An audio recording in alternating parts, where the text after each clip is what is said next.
மாசோடெக் டிப்ஸுக்கு வரவேற்கிறோம். இன்றைய வீடியோவில் உங்கள் மாசோ G3 மற்றும் G3 டஸ்ஸில் மென்பொருளை எப்படி ஏற்றுவது அல்லது புதுப்பிப்பது என்பதை நாங்கள் உங்களுக்கு காண்பிக்கப் போகிறோம். வாங்க தொடங்கலாம். நீங்கள் உங்கள் மாசோவை இயக்கும்போது வரவேற்பு திரை அல்லது கட்டுப்பாட்டு திரை ஆகியவற்றில் ஏதேனும் ஒன்றை நீங்கள் காண்பீர்கள். நீங்கள் எந்த திரையில் இருந்தாலும் மென்பொருளை நிறுவும் அல்லது புதுப்பிக்கும் செயல்முறை ஒன்றே, அது மாறாது. என் ஒர்க்ஷாப்புக்கு சென்று உங்கள் இயந்திரத்திற்கு சரியான மென்பொருளை பதிவிறக்குங்கள். உங்களிடம் லேத் இருந்தால் லாத்தியம் மென்பொருளை பதிவிறக்கவும். மற்ற இயந்திரங்களுக்கு மல்டிஹெட் ஐ தேர்வு செய்யவும். பதிவிறக்கிய கோப்பை மாசோ எனும் ஒரு கோப்புறையில் பிராண்டட் ஃபிளாஷ் டிரைவில் வையுங்கள்.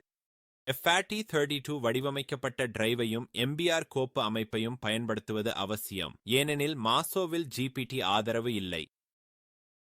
இப்போது மென்பொருளை ஏற்ற தயாராக இருக்கிறோம். உங்கள் மாசோவை இயக்கி மென்பொருள் ஏற்றும் திரையில் செல்ல உடனே திரையை தட்டத் தொடங்குங்கள். இன்னும் செய்யலை என்றால் உங்கள் ஃபிளாஷ் டிரைவை செருகவும்.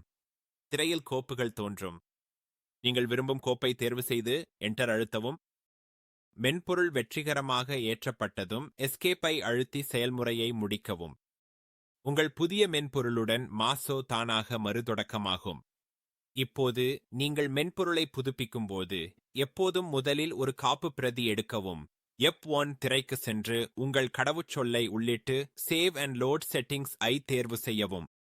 உங்கள் அமைப்புகளை காப்பு பிரதி எடுக்க save to file I click செய்யவும். மேலும் சேவ் பிரிண்டபிள் ஃபைல் என்ற விருப்பமும் உள்ளது. இது புதுப்பிப்புக்கு பிறகு உங்கள் அமைப்புகளை இருமுறை சரிபார்க்க அச்சிடக்கூடிய பதிப்பை சேமிக்க அனுமதிக்கிறது.